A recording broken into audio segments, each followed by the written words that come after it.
What's going on, folks? You're here chilling with a real Satoshi Aoki. Thanks for joining us for the Satoshi podcast. In today's episode, we've got Andrei, the founder of Vemate. So, Andrei, thanks so much, buddy, for taking the time for being with us on today's show. You know, been working with Andrei for a little while here and really like his app Vemate. You know, it's kind of a really cool functional app that's based around the sort of the Veve ecosystem. But, you know, Andrei, I think we'll just get straight into it, mate. The first thing I really want to ask you is maybe just kind of sort of what got you into, I guess, cryptocurrency first. Maybe tell us a little bit about your background, sort of how you got here, how you got to crypto, and then I suppose sort of what led you to, you know, the NFT space and sort of working in and around sort of the Veve app itself. Yeah, well, it's been quite a long journey. I won't bore you with all the details from the beginning, but That's okay. I guess the inspiration for Vemate came quite a while ago when I was talking to some friends about Veve itself, and I just found the whole concept amazing. And you know, the idea of NFTs. Having an IT development company myself, you know, I kind of know how things work, and because what we do is automation. We specialize in automating highly complex processes. I was just thinking of how of the many ways that NFTs can actually help make our lives easier, and I really like the idea of, you know, collectibles in NFT format, I'm a big fan of Pawn Stars. You know, the show on History Channel. It's Yes, easy to yes. it's easy to mishear that, you know. So A little bit, yeah, but no, I know what you're referring to. yeah, Maybe I'll leave a link.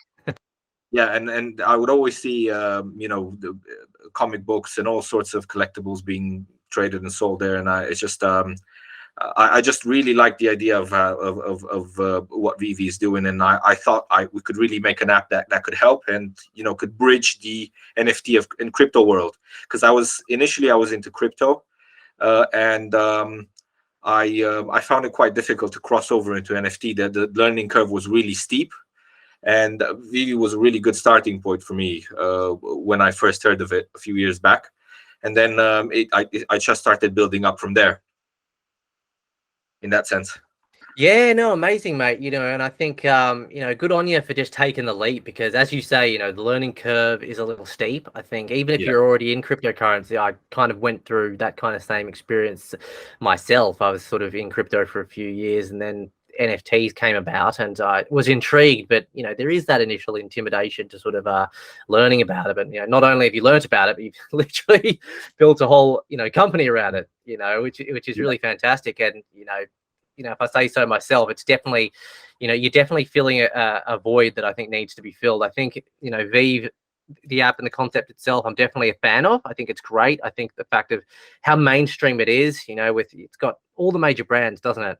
You know, Yeah. DC, Marvel, you know, Disney, isn't it? It's got all these different ones. So I think it's one of those things that is going to appeal to many demographics, different age groups. And I think what I really like about Veve in particular, and it's good that you've chosen it, is that it's going to pull a lot of people into the space. And I think you can probably agree we're still so early, and probably going to be quite early in NFTs for even maybe a few more years to come. So I think really, you know, we haven't seen anything yet. You know, we're still really scratching the surface of the potential. And it's great that you've kind of, I guess, gotten in on the ground floor, you know. So I guess, you know, why have you chosen to, I guess, build your project around these specifically? I know you mentioned that you kind of, you know, you like what they're doing, but maybe to just elaborate a little bit more around that. Like, how come it hasn't been just NFTs? I don't know, generally, how come you've really just honed that focus in on Veve itself, that niche, I suppose? Yeah, well, it's only the first stage that is based on Veve, because I found the idea fascinating. It's an amazing idea what they did. The fact that they managed to get the IPs for all those big brands, you know, all of that, and the hard work that went into it. The fact that the app is so secure. I mean, I know there will be a lot of people who will you know, not be happy with the pace things work, and the pace that things are being developed. But the thing is, development takes time, and if you want to do it right, you need a lot of time, especially with testing. It doesn't take a long time to build, but if you want to make sure that nobody can hack it or, you know, steal what you have, it has to be tested really thoroughly. So that's why the way it was done to me, it looked like single-handedly, hands down, the most reliable NFT project out there. And because it also had licensed collectibles, it further reinforced the fact that it's got the right stuff to succeed in the space, which is why we decided to base our first stage app, which is called Vemate, on it. We also have a second stage app, which, like you said, we're barely scratching the surface. And based on my experience in the cryptos, crossing from the crypto into the NFT world, I decided to make it easier for other people. And that is what the stage 2 app that we're building will be doing. It will allow people to get, the crypto market has about 300 million people. And the NFT market, up until the end of last year, it was at around 9 million. I'm talking the major blockchains. A lot of crypto traders, people find it really difficult to cross over into NFTs, like I said, and many of them just give up because they don't have the time, they don't have the patience to do it. And we came up with this idea for the second stage that would allow the crossover of these 300 million crypto users into the NFT space without learning anything new.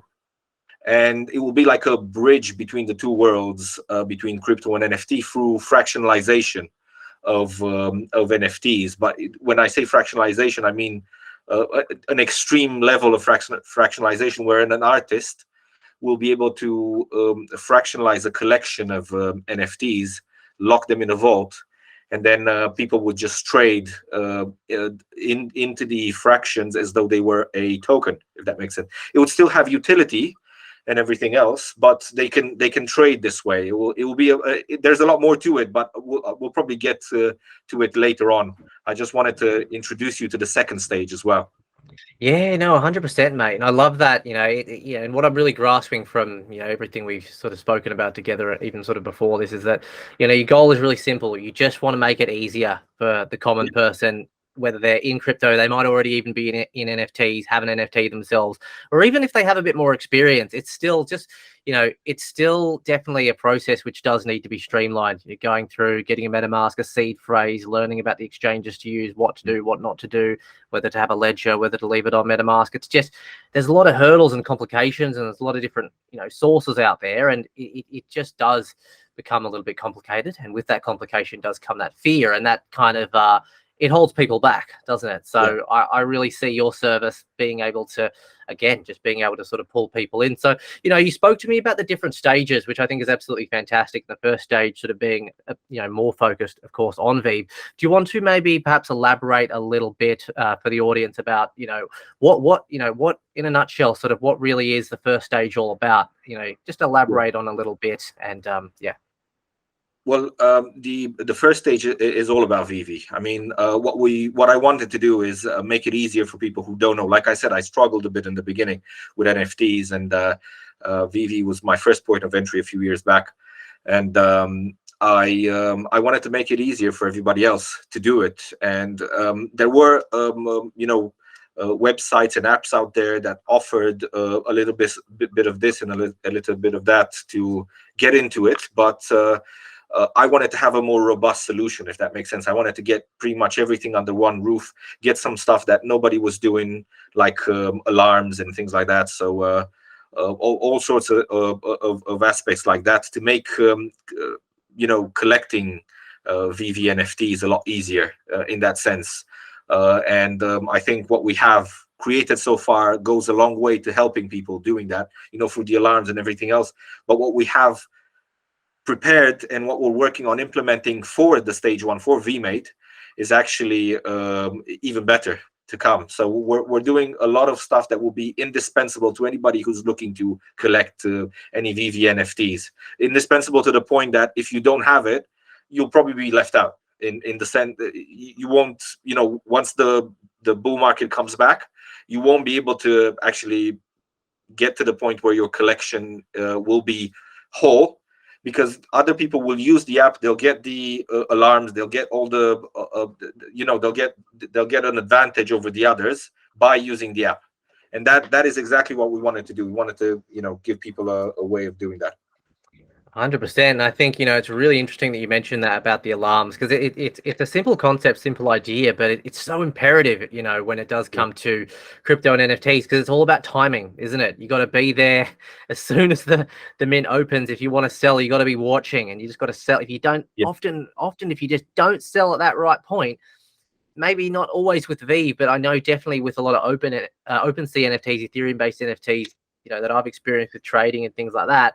Often you'll get these pump and dumps, more or less. You get these early stage pumps after a mint, maybe, but often, there's a very short lifespan of when these floor prices kind of stay high, and then they often tend to drop off. So if you're someone that's going to be like a high volume trader, right, to really capitalize, you need kind of like a system, like a tool like this.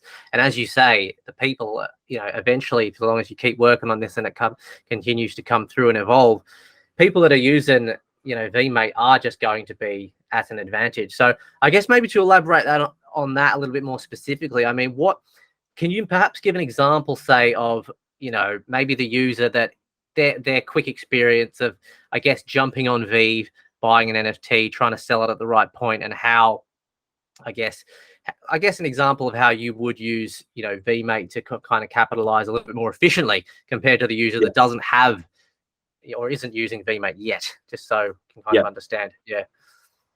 Well, there are several angles here because we've been working on it. We've been working quite a bit on the app, and we've created more tools and more features to it. So one of them would be, for instance, let's say you get into VV, you want to have a whole collection, but you have a certain budget and you can only afford that. You set up a price alarm.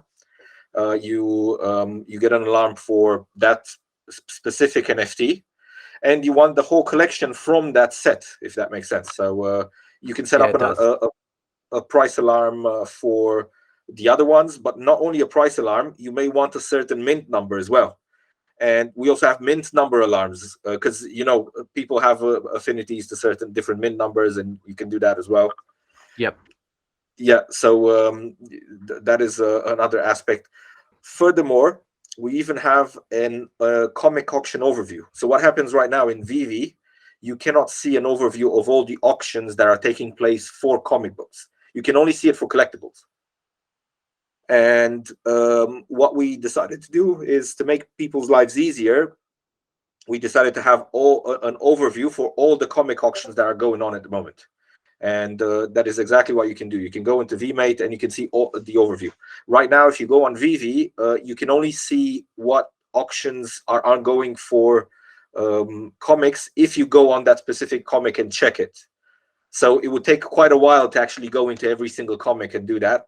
And you can do that at a glance in Vmate at the moment, besides the price alarm and everything else.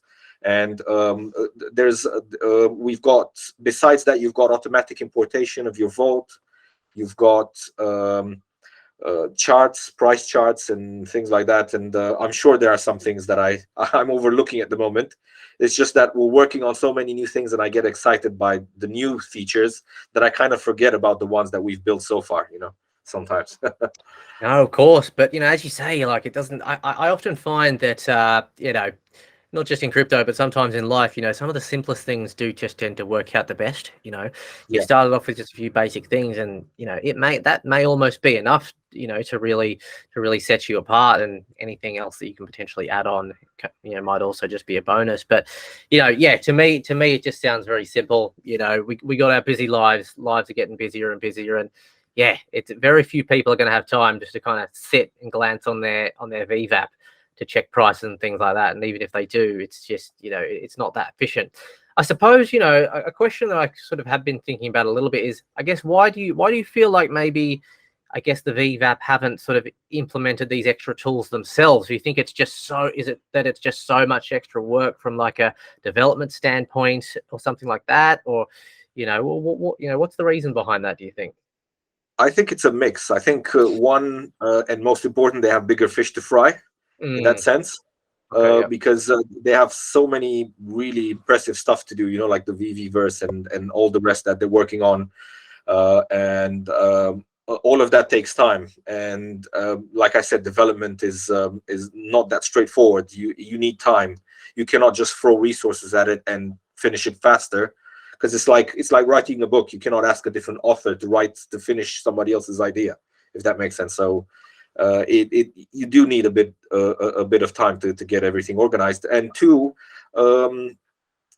again, this is speculation. I'm not certain if that's the case, but I think that a lot of these features would slow down the VV app, and there's already a lot that it has to handle in terms of database and security and all that. So, which is why I think us as a third-party app are here to stay in that sense. Based on what I can glean, you know, from my discussions with Reese in particular, because I speak to Reese all the time. He's a really, really great guy, and he's been my point of contact with Vivi up until now. Oh, that's absolutely fantastic. No, that's actually a very good point. You actually make it very clear. I think, you know, those of us that are not in your situation, literally behind a project, developing it, seeing, you know, the bones and the muscles and the organs behind what's going on, we kind of overlook really how much work does, you know, go into these things. I think I have a basic understanding of the fact that things like this just do take time, even if I don't understand it all from a technical sort of point of view. But yeah, no, you're absolutely right. I mean, I think there are just a lot of, you know, there are a lot of different programs, exchanges where there are just a lot of third-party tools. You know, I think there's a huge place for third-party tools and applications to really just sort of, yeah, help the ecosystem for sure. So that's absolutely fantastic. And that leads me on to, I guess, kind of my next point is what is kind of like your relationship with Veve at the moment? You mentioned that Ryan's your point of contact. So maybe elaborate for us a little bit on, I guess, maybe like how, it'll be interesting to hear sort of how did that relationship maybe start? And then where, you know, how did it progress? Maybe where is it now, and perhaps kind of where do you see that relationship maybe progressing with Veve, you know, in the next 1 to 2 years, or just in the future in general? Well, I mean, I have to say they're really, really great guys. It started. It was quite random how we managed to get in contact initially. When I started out the project, I had hoped I'd be able to get in contact with them, and through somebody who is the admin of a large VV community, I was put through to Reese. I spoke to him. I got his email address. I sent an email across, and he, after a short while, he replied, and he was really, really open and friendly. I had a call. I explained absolutely everything. Full disclosure, it's just the way I like to work. I don't like to, you know, hold anything back, because that's when you've got miscommunications and misunderstandings and things like that. So I explained everything about how our system works and about everything that we're looking to do, everything that we've done.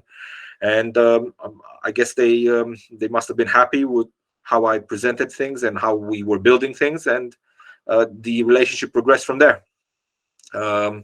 Like I said, I don't think we would be as far as we are now if they hadn't been so open with us, you know, to give us a chance. Because if you think about it, it was quite random how we managed to get in contact and all that. But I guess we also did something right, but they also had to, you know, make that leap, if that makes sense, leap of faith in placing their trust with us to for us to deliver what we said we would, which we're working on, and we have been since last year, because it's been at the beginning of April, it will be 1 year since we launched the app on the App Store and Play Store.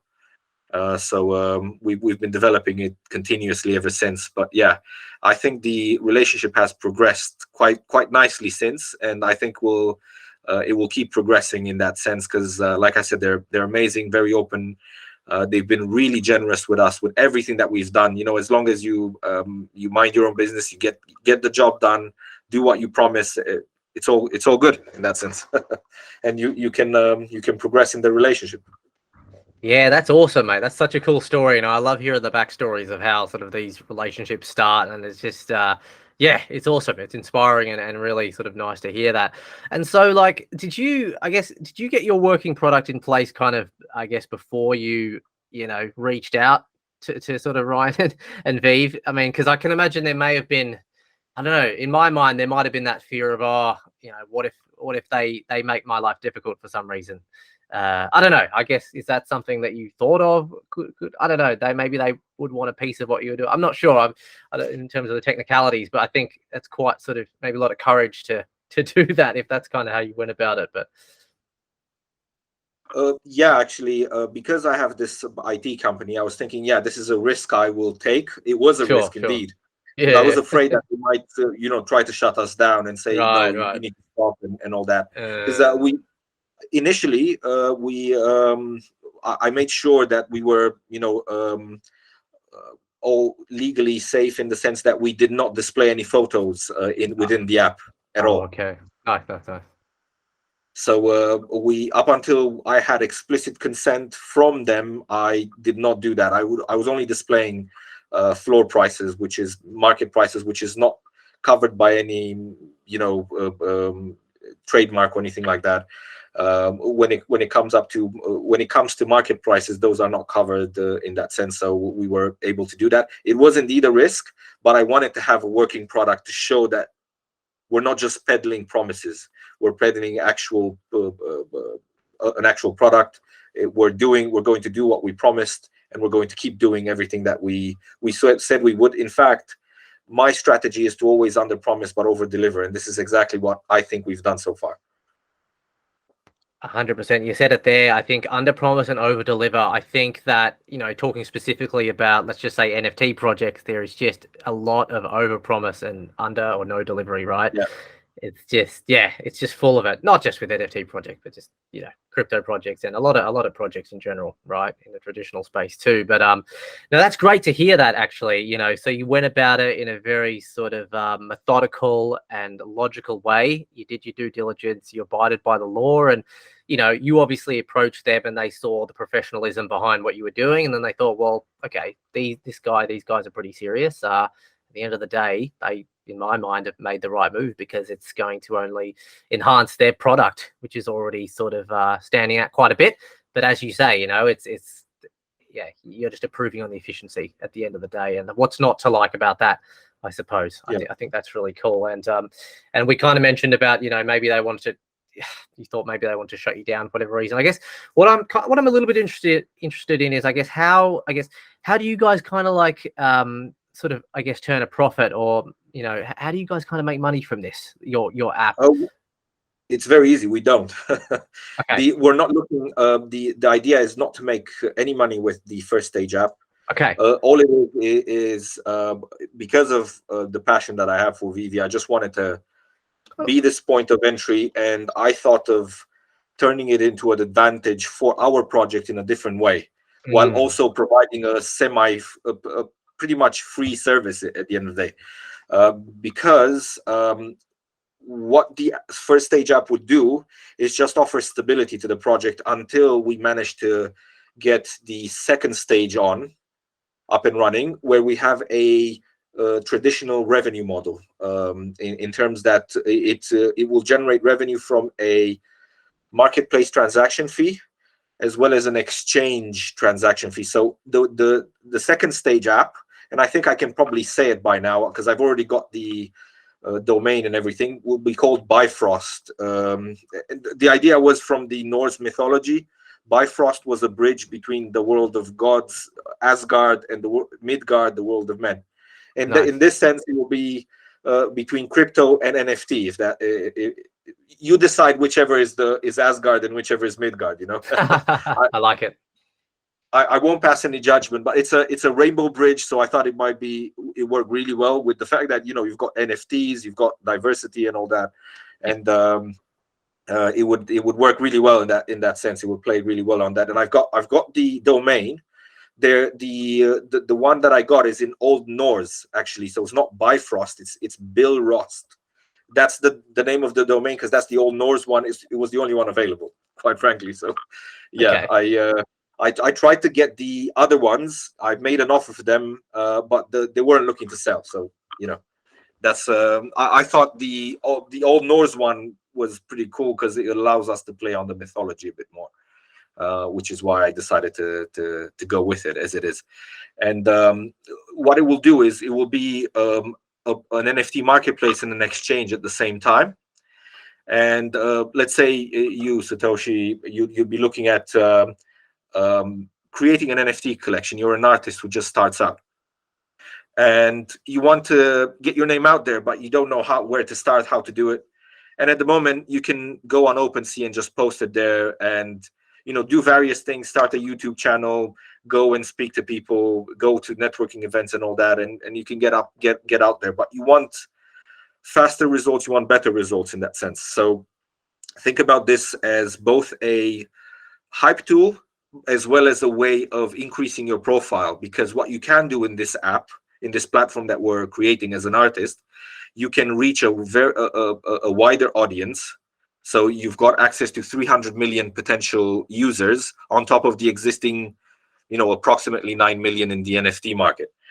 And the reason why is because let's say you create 10 NFTs, a collection of 10 NFTs, and you want to fractionalize them. You do that, you create 10 million fractions for each NFT, so 100 million in total as part of your project.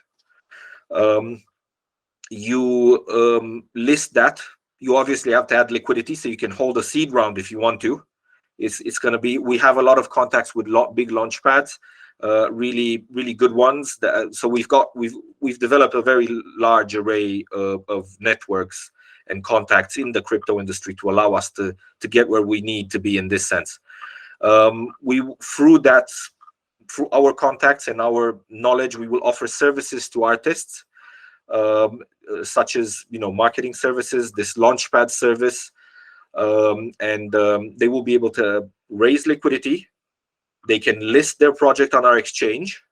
And check this out, because this is where the interesting part comes in. This is going to be I think the biggest hype tool in this sense that an artist can actually access.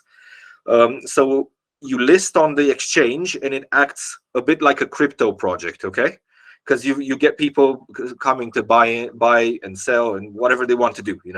The token will also have utility, of course, but a very important aspect is the fact that once let's say one single user bought 10 million tokens, they can redeem one NFT from the vault, from those 10 NFTs that you have locked in.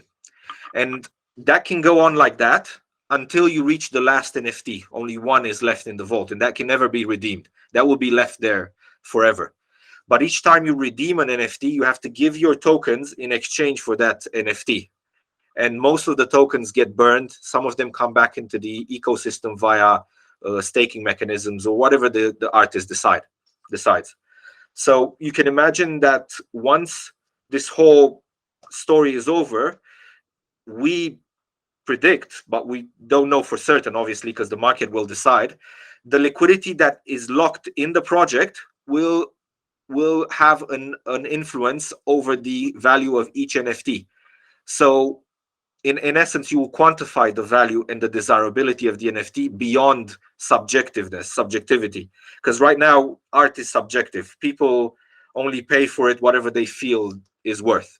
Like I remember reading about a guy, I don't remember the exact NFT, who paid millions for an NFT but only got 30 grand at auction, if I'm not mistaken. You probably know the story because it was pretty big back then. I don't remember what NFT it was, but I remember they paid around 2 million, I think, and then got only 30 grand, which was quite disappointing. But now you kind of like remove that subjective aspect from it, because you'll have this additional reinforcement to what a certain project is worth. But what this does is it allows crypto traders to come in without learning anything new, because they can just jump into the trading aspect of it. And our platform will help them cross over into the NFT world, because if they do decide to redeem one of those NFTs eventually, they'll have to learn about it.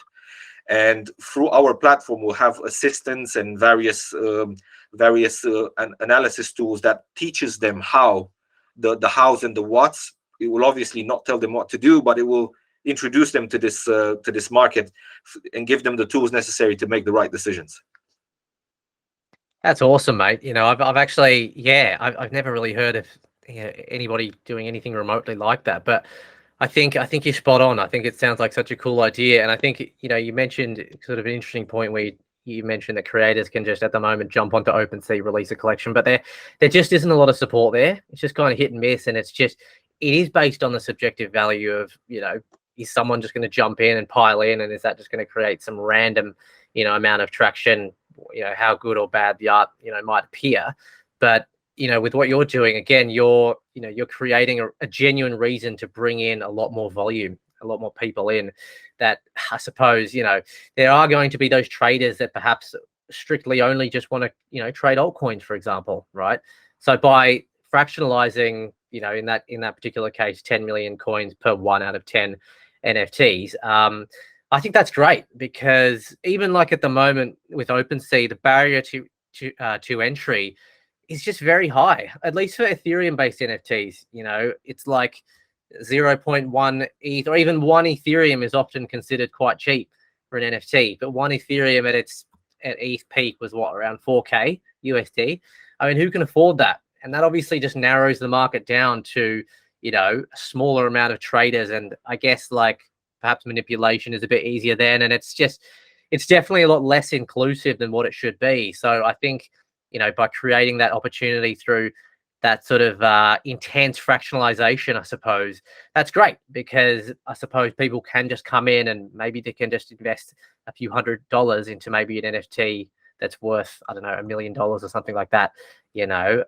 So there's definitely for a place for it. I mean, I think the fractionalized NFT idea is getting thrown around a lot more now, but in terms of their actually being, you know, like systems, products, or platforms where you can actually, you know, exercise that, I personally haven't really experienced it myself, you know, and I'm not sure, maybe they do exist, but I haven't really seen it, you know. But it's definitely, it's just that next, it just feels like that next logical step forward, you know. So it's good that you can be a part of creating that. And so did you mention that it would be as in, so I suppose, so the main sort of revenue in that sense would be, would you charge, I guess, kind of like a subscription on top of, you know, that kind of percentage of trading fees and things like that? Or is it just, you know, is there any other extra bits on, I guess, how you would generate revenue in that second part?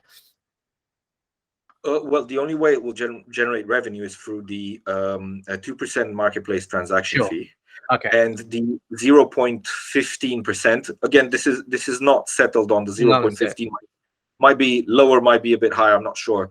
But that will be for marketplace exchange. So for the fractional tokens, there will be that fee for when trading those. And that's where the revenue comes. And just to give you an idea, I've kind of forgotten, but I think OpenSea has a 2.5% marketplace transaction fee, and that's how they make their money.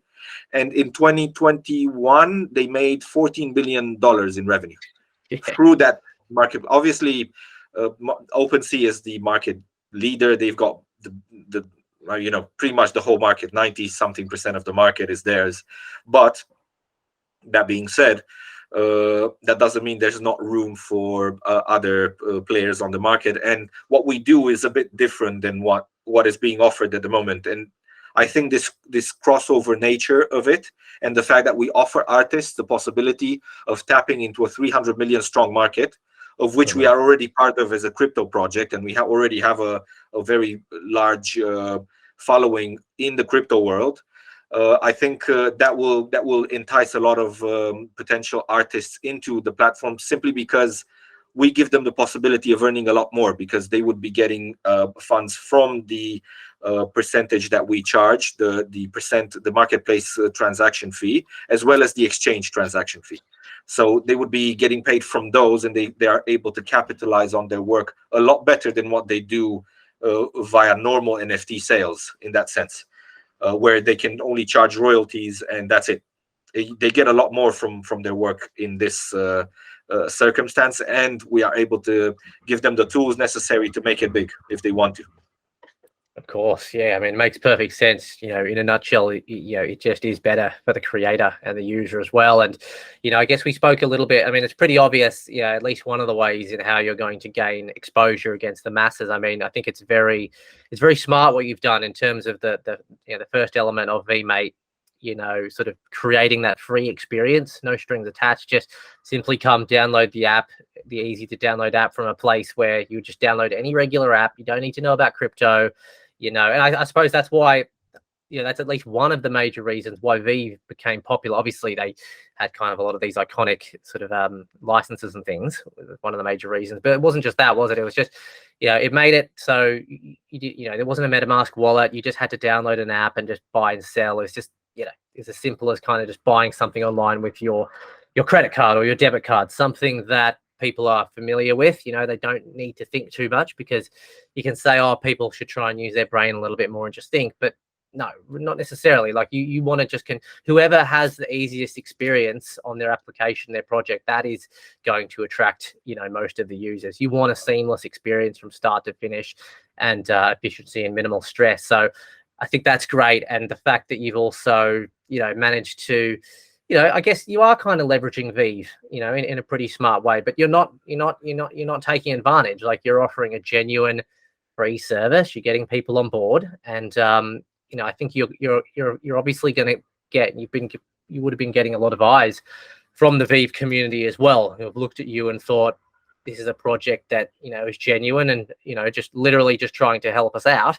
So I would think naturally that a lot of these users are naturally going to migrate to kind of like your second stage now with your exchange. So you'll probably theoretically get all of those users, and then continue to get the new users into you know, your exchange and everything like that as well. So you know, yeah, that's really exciting. So I guess, you know, what one thing I kind of wanted to ask you about, obviously we're in, you know, a bit of a bear market at the moment when it comes to crypto and NFTs, and just, you know, just the traditional markets as well. And, you know, as you would know, we are early, as we've mentioned a few times already, but, you know, what would you say to a lot of those people that, you know, their view on NFTs, a lot of them are in crypto, a lot of them aren't, right? They just say NFT is a scam, right? NFTs are a scam.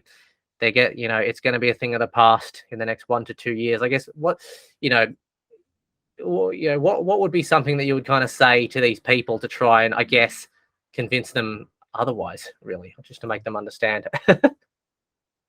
I mean, it's quite plain and simple. We're all moving towards digitalization, and the best way to digitalize, you know, you can have contracts, you can have paperwork, you have tickets, you can have all sorts of things under the form of NFTs, simply because, one, they're secure, extremely secure, and two, like you said, we're early here, and this digitalization takes time. The regulatory process needs to catch up with NFTs as well. The reason why people say it's a scam is because it's still the Wild West in that sense, with what's happening in crypto and NFT at the moment, simply because it's unregulated. There isn't a lot of professionalism. There isn't a lot of trust. There are a lot of opportunistic people who don't have a lot of business experience, and there are a lot of people who have business experience in crypto and NFTs who do this as well. But it all depends on how you do it, and that is why we have also focused on transparency and professionalism and reliability and trustworthiness. That these are actually pretty big for me personally as well. Not just professionally.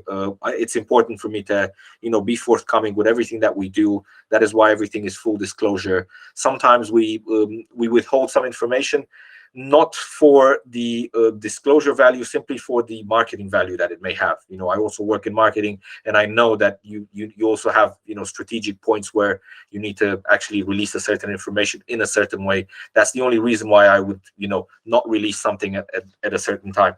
But in terms of adoption of NFTs and people who believe they are a scam, well, if you know what you're doing and you know how to check the blockchain, if you know a little bit of code, I mean, you don't even need to know code that much.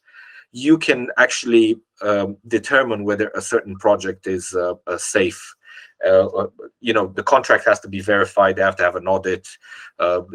Generally, as a rule of thumb, I don't even take a look at a project unless the people who created it are doxed and KYC'd and things like that. So if you don't have anything to hide, then, you know, show your face, show your identity. If you're looking to do something that's legitimate. So yeah. You know, it's a great point you make, and I spoke about this I think in one of my last video, maybe my only video I've actually done since I've been in Thailand. I mean, I think I was talking about an NFT project that was doxed. Can't remember what it was off the top of my head, but, you know, I just said it plain and simple, like you just said. Like, it's especially with NFT. I mean, NFTs. I mean, if you're serious, you know, if you're serious about getting serious investment, you got to be doxed, and you can't hide what you're doing. And I mean, I guess, you know, we didn't really speak too much about that, but I guess, you know, maybe elaborate a little bit for me, if you will, sort of a little bit about your team and maybe a bit of the experience your team has, and I guess why that may lead to, future success and why that has led to, to your point that you're at now over the last year, as well. And I know you kind of maybe touch a little bit on your background as well, but maybe you can elaborate just a little bit more on that for me as well, because, I think that's huge, isn't it? It's like, there are just so many random people out there creating hundreds and hundreds of projects, but, it's rare to come across somebody or a team of people that, have had sort of prior success. And, I talk a lot about blockchain gaming on my channel. And one of the biggest things I always mention is, and it's one of the reasons why I'm so focused on Gala games, not to sort of trail off too much, but it's because a lot of the game developers behind Gala games, they're not from the Gala games team. They're from sort of Web 2 developers from games sort of likes of Halo or Blizzard or, Call of Duty and things like that. And that doesn't even necessarily mean that they're going to create a successful blockchain game, but it's certainly a good foundation and starting point, right, that you got to look to in what is a very risky investment space, I guess, already within crypto. So, I think the elaboration on that point is quite important to understand.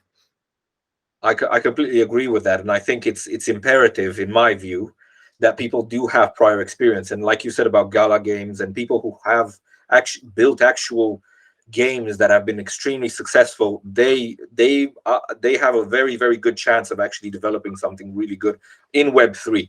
And when it comes to this, it's important to know that it's all very new.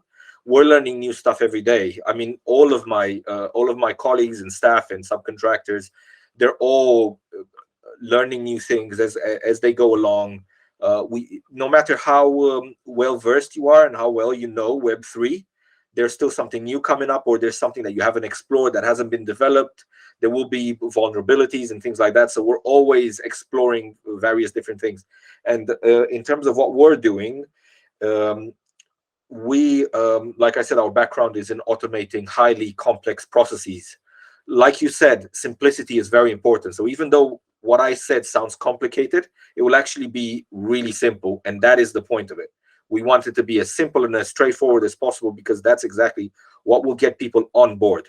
For example, if an artist comes on board, they want to have an easy life as possible. They want to be able to create the smart contract token in a few clicks, and that's exactly what our platform will allow them to do.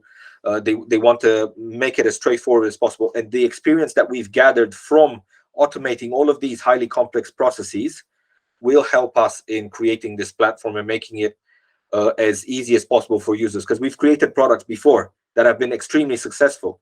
For example, just before we started working on Vemate, we had finished work on a platform that allowed property evaluators for legal purposes to reduce the time that it takes to evaluate a property from 5 hours plus another 2 of actual physical inspection down to 45 minutes in total. So from 7 hours down to 45 minutes. Incredible. Wow. Yeah. So we've actually built real life products that have changed industries and the lives of people, and not to mention profitability in terms of for these industries. So if we have this ability and we've actually had proof of concept before, I think we have the acumen necessary to build something that is really good in this space as well. And I thought that the stage 1 app, the Vemate app, would be a very good point of entry to actually demonstrate what we can do and how fast we can do it. Because we've built, at one point we were putting out new features every 2 weeks, just like that. We had a new feature launched, and another 2 weeks would go by, another feature, and so on and so forth.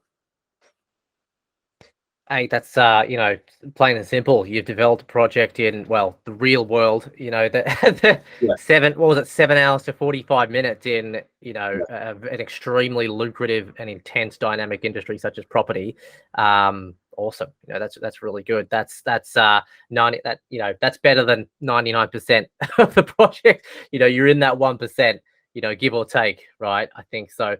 I think that's a huge imperative point that people do need to be aware of, and even just for that reason alone, that's why people should be following along with what you're doing. So no, that's awesome. Thank you for sharing that.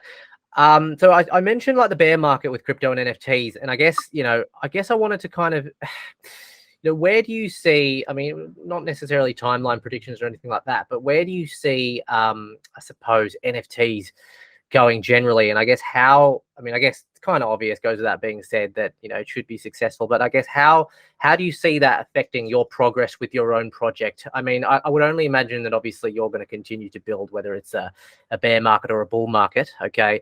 But I mean, how do you kind of see, I guess, the NFT summer or the NFT bull market, when it does come around, really having kind of an effect on you guys? Does that change much for you guys in terms of, I guess, maybe motivation or seeing things come through? And sort of, I mean, how are you sort of handling things at the moment with fluctuations in prices? And how do you kind of manage all that? Because I know a lot of people tend to say, yeah, we just work through it, we build, but I guess it kind of it's got to have some kind of effect, right? You got to kind of think things over every now and again, right? So yeah, the light at the end of the tunnel. Yeah, well, we've kind of already prepared our community in that sense. We have an amazing support community. We have amazing community support. The way I do that is I tell people, look at the liquidity pool. That is the support, and that's exactly what the rationale is, even with the Vemate app. And the way we have thought it through was as follows. Right now, on Friday, we've just put up the paywall, if you will, but it's not actual paywall because you don't have to pay anything. You just have to hold tokens to be able to gain access to the premium bits of the Vemate app. And you can do that by either holding $200 in OMI tokens or 100 Vemate tokens. Now, a lot of people will probably be holding OMI tokens. What I would suggest is, if you like the app, try to get some Vemate tokens as well, because it does support the project. Okay, interesting. So elaborate a bit for me, if you will, about these Vemate tokens. Maybe explaining their utility just in basic terms for my audience to understand, because we've touched on that before. But yeah, it would be interesting to hear that in a bit more detail, and also where you can purchase it and all that stuff. Yeah. Yeah, well, we're listed on Gate.io. It was actually the main centralized exchange that we were listed on. And obviously PancakeSwap, any automated market maker would do in that sense. So that's where you can get them. Utility wise, the utility of the Vemate token is given through, for now, is given through the Vemate app. But in our second stage, if you recall, I said that artists will have access to services. They will be able to acquire those services through the Vemate token. Not only that, there will be a 5-tier staking system, wherein if artists and users alike stake a certain amount of Vemate tokens, they'll be able to gain access to various benefits, like discounts on the marketplace transaction fee for artists. It can go down from 2% to 1% if they stake the highest level, which is the 5th one. They will also be able to gain access to certain privileged spaces or events using the Vemate token, either through staking or by acquiring a ticket, for it using the Vemate token. So all in all, we will have so many tools and functionalities in the second stage app that we have, for now, I think, at least half a dozen utilities already planned, and we're planning another 6 at least. So all in all, about a dozen utilities within the platform itself, but we are also working on partnerships so we can expand utility beyond our platform, if that makes sense.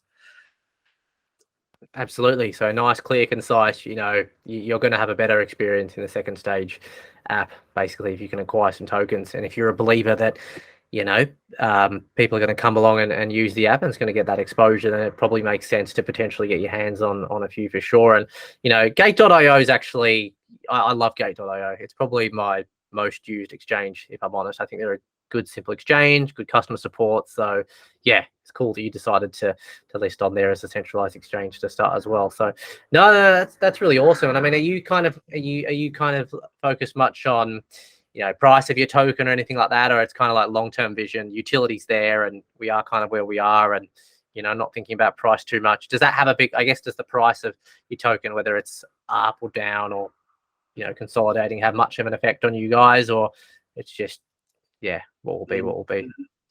Not at all. I mean, the token price has not affected us until now. probably won't. We've actually, ever since we put the paywall up, we've actually experienced a little boost. And I did speak to our community, and I said, this is going to be a slow trickle. It's not going to be something overnight, because we're in the bear market. One, people need a bit of time to cross over, do their research about the project before they actually jump in. Even if we've given people enough time, because we've had it for absolutely free up until now. Right now, I guess you could say it's still free, because you don't even have to stake the tokens. You just have to hold them in your wallet, and you just sign with your wallet to demonstrate that you own it, so to prevent abuse. But you'll keep it in your wallet. You can get rid of it whenever you want, whether it's the Vemate token or the OMI token. And what's interesting is that we have a very solid support at this point, because we have a lot of people who actually believe in the project and they're in it long term. And another very interesting aspect is that I am also personally invested in the project, in the sense that I have invested large amounts of my own funds, and I am supporting it myself, which is why we can go, if the bull market comes in 4 years, then it's not going to affect us in any way, simply because the project is going to be supported by me up until that point. And in fact, I would see it as an advantage, because the project will be, and the product will be so polished by then that it's impossible for it not to actually gain traction once it gets launched. But the rationale that we have is that right now we hunker down. We don't really pay much attention to the price. We only did initially upon launch, in order to satisfy our community, if that makes sense. We wanted to obviously reward their confidence and their trust, and we did, because we were about right now we're at 9, I think, just under 1 cent, and we were up to 9.5 cents, I think, per token at launch. That was the all-time high. And I was very happy about that, not because X's and things like that, but because we were able to reward our community, the people who wanted to come in. And we had a lot of people who actually got out and then got in at a lower stage, and they kept going in. And a lot of people who actually believe in the project. We have a very, very solid base. And my strategy is to build now, polish it as best as it can, diversify our user base, and then when the bull market comes, we deploy a lot of marketing. We say, look at us, we've launched in full-on bear market. We did really well, because we simply because we did so well when we launched, at the time that we launched, a lot of people who are quite influential in the crypto industry reached out and asked us how we did it. So I had a lot of pretty big launches asking me whether I could offer marketing services to any other projects, in that sense, crypto marketing services and consultancy to help them excel the way we did in the bear market. And my strategy is hyper redundancy, and obviously common sense. I guess all of that helps. I had about 5 or 6 backup plans, and I deployed every single one of them to ensure that everything that we get where we were supposed to get. And that is exactly what I have planned for the bull market. When the bull market comes, I will have marketing ready, but not just one line. It will be several lines of marketing, and I will deploy them strategically to ensure that the word gets out about what we did, when we did it, and how well we've resisted the bear market in that sense, and how reliable we are.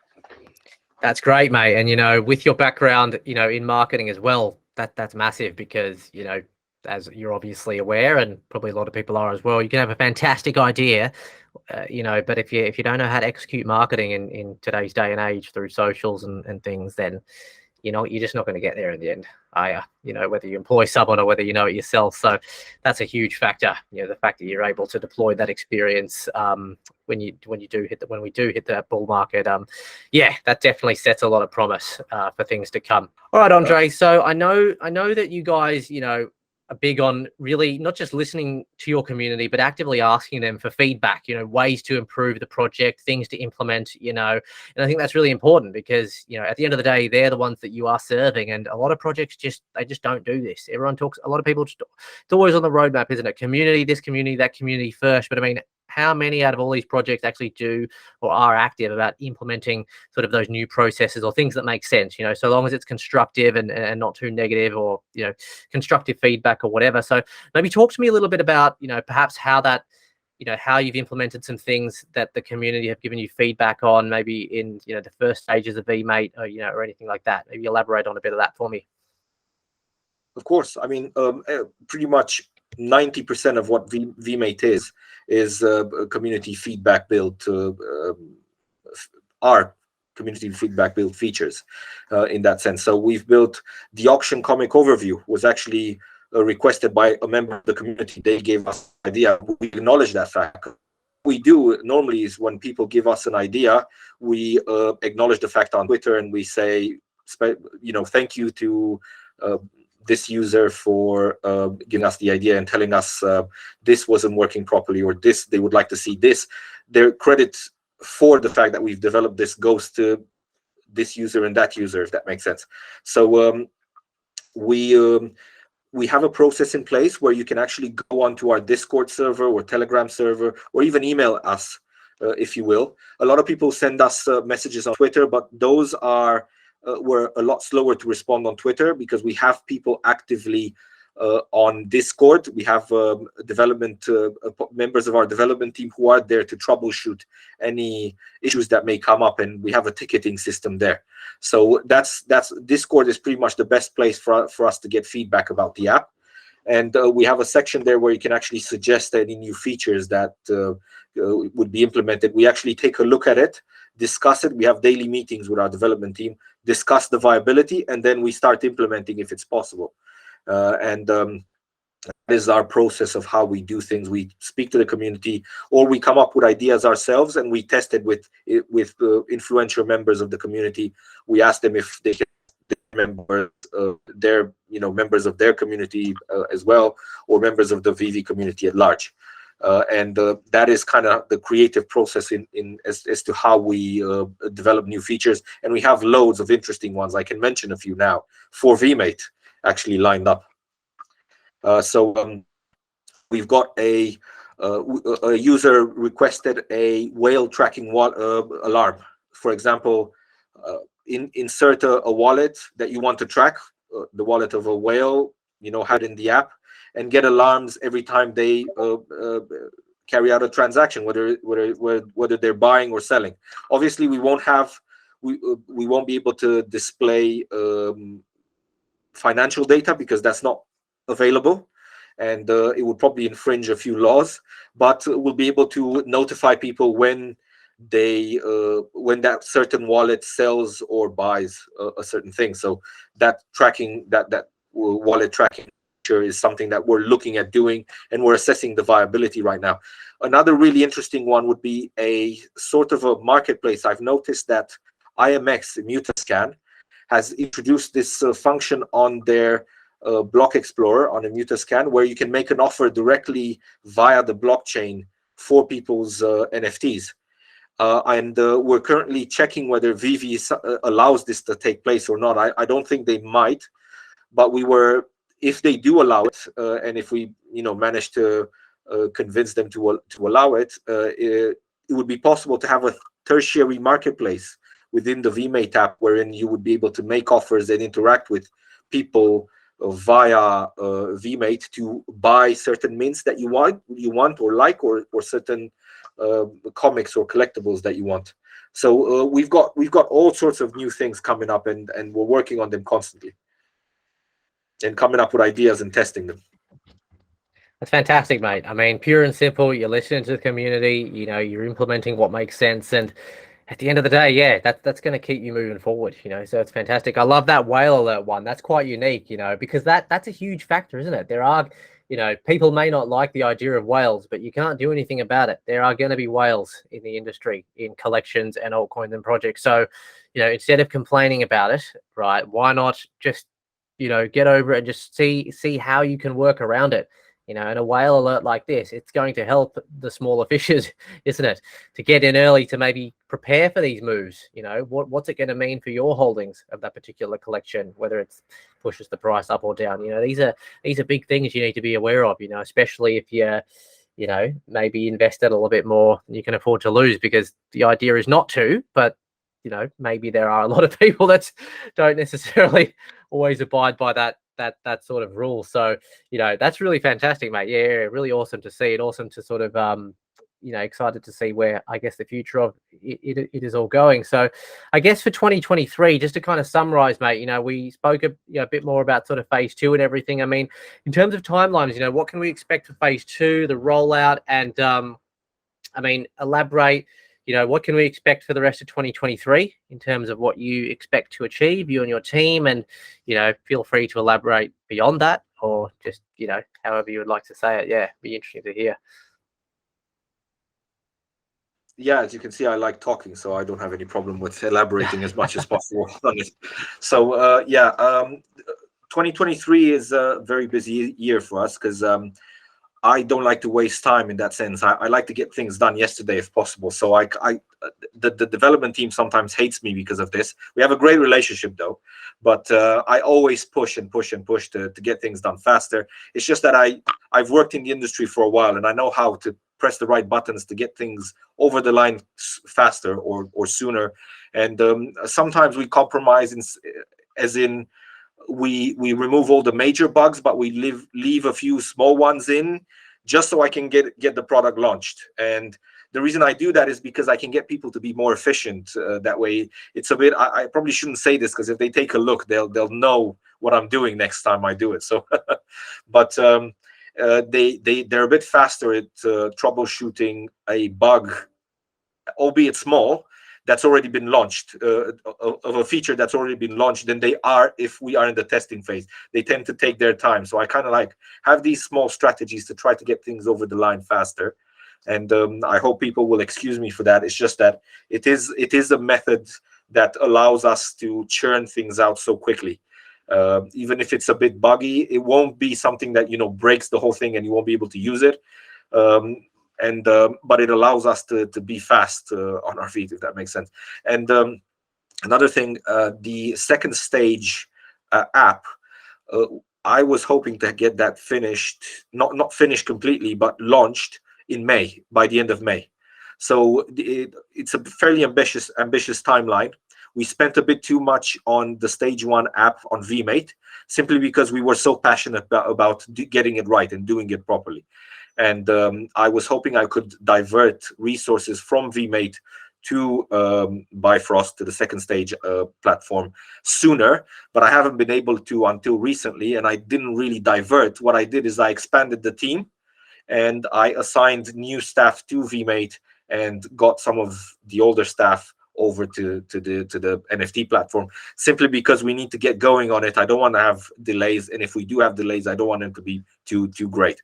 But I just cannot stand delays, and I want to get everything done ahead of time. Like I said, under promise and over deliver, and that is exactly what we've done so far. Because we've under promised pretty much everything. We never promised that we will have a top 10 exchange upon launch.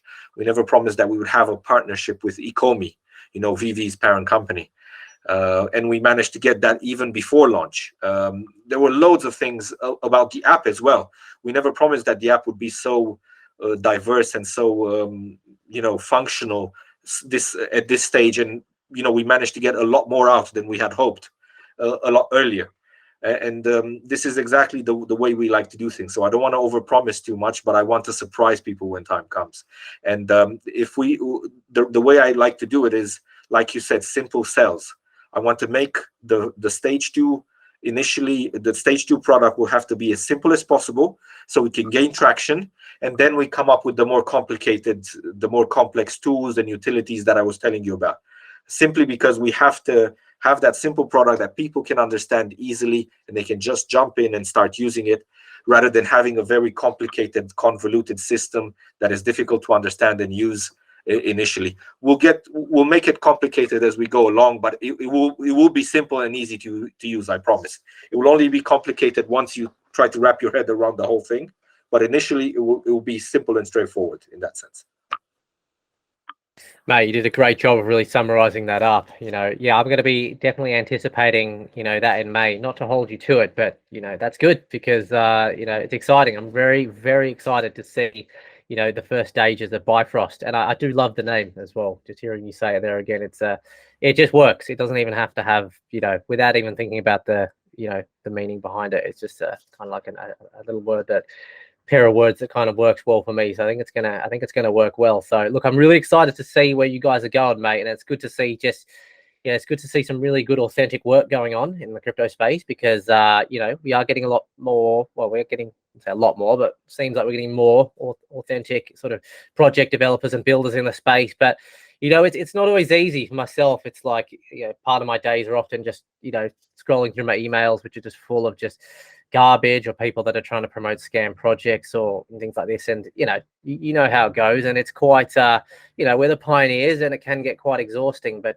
we do it because we're passionate about it. And it's very obvious that your passion's coming through. You got a lot of experience, your team, you've got a great partnership with an extremely successful and well-known parent company in sort of Veve Ecomi, which is, again, I said it already, but it's undoubtedly going to bring you a lot of traction. And I think if you guys are doing some good things now, when we're arguably deep in bear, or maybe coming out of a bear market, it's kind of not easy to say exactly where we're at, but you know how it goes. The bull market will come eventually. It's not a case of if, it really is a case of when, in my opinion, that anyway. And when that time comes, users are just going to flood in, and whoever's attached to the big names or surrounding themselves with the big names, I believe, are going to get those users on board. And if they have a good, easy, simple experience, which is what you guys are delivering on, it's all about that client retention, isn't it, at the end of the day? And I think theoretically, based on what you guys have got and the experience you've got, I think you should be able to hold a good amount of retention. And it's exciting. The bottleneck's not even broken, and as we said already, NFTs were just so early on, and there's still a lot of lack of understanding. But I think NFTs as a technologies, it's not going anywhere, no way. And it's just, it's hard to really put a limit on where a project like this could potentially go. And I think that's what's so, I guess, exciting about it. So look, thank you so much, Andrei, for coming onto the podcast. I know we've been trying to get you on for a little while. Really, we're definitely going to be doing this again sometime this year for sure, sooner rather than later, to just see, maybe sometime around May we can get on, maybe a bit after May, if we manage to get Bifrost launched to a standard that you're happy with, and we can maybe kind of dissect that a bit more or something like that. I think that would be really, really exciting to do as well. I mean, is there anything you just want to leave us with before we tune out for the day? I definitely like to come back on the podcast, because it's been great. You've let me ramble on, which I like, because like I said, I like to ramble. I'm sorry about that. No, it's great. Love it. Fine. The only thing I wanted to mention is, and I completely forgot, and it's extremely important. We have thousands of users in the Vemate app already. Last I checked, we had, I think, about 8,000 users in the Vemate app. And the plan is to hopefully have a large number of users also use the Vemate token to get access to the premium bits of Vemate. And we've already seen some results since we've seen a steady increase in the number of people acquiring Vemate tokens. The rationale behind it is that it will stabilize the project, in the sense that these are people who are not looking to trade the token. These are people who are looking to acquire it for the utility it has. So what happens is they will acquire the token, and they'll stay with the token indefinitely, as long as the app remains relevant. And considering how fast we churn out updates, it will always ensure it stays relevant, and how big the team that deals with it is. That's great. I mean, 8,000 users in such a short amount of time, that's very, very impressive, definitely. Especially, again, I said it a million times, but people need to remember, to see that kind of growth, we are in a bear market, we're somewhere along the lines of this bear market, and to see that growth in a bear market, I mean, because I think even a year ago, we were still in this bear market, weren't we? So, it's really impressive. And when we do hit that bull market, those numbers are going to grow, because people are just lose interest, don't they? Unfortunately, not me, obviously, a lot of people are just, as soon as we hit bear market, they just turn off completely, don't they? And there's just not a lot of people left here. But it always comes around again, and yeah. So long as you're still here, it's going to be very good. So no, that's really cool. And I guess, yeah, as you say, locking up that utility, people are just going to be hold it, not even for the idea of, oh, I want to hold it for the token price to go up and maybe sell. No, there is just genuinely something I just want to do in the app. It makes sense. I need the token for that, and that's theoretically going to be good for naturally going to be good for the, I suppose, the token price potentially, the supply and everything like that. And yeah, it's promising. It's promising in my opinion. So, no, thank you again, Andrei. Really appreciate you coming on again, mate. It was fantastic, chatting to you, and yeah, we really look forward to chatting to you at a later stage of the year, mate. Guys, I will leave all of the links.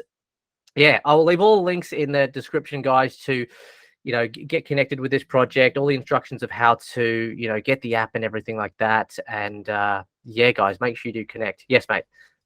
Take it away. Yeah, thank you. It was a pleasure. Yeah. It's really good being here. I enjoyed our chat about the whole thing, and it's good to go through it again because I get better ideas, and feedback and things like that. It makes me think about what else we could do next.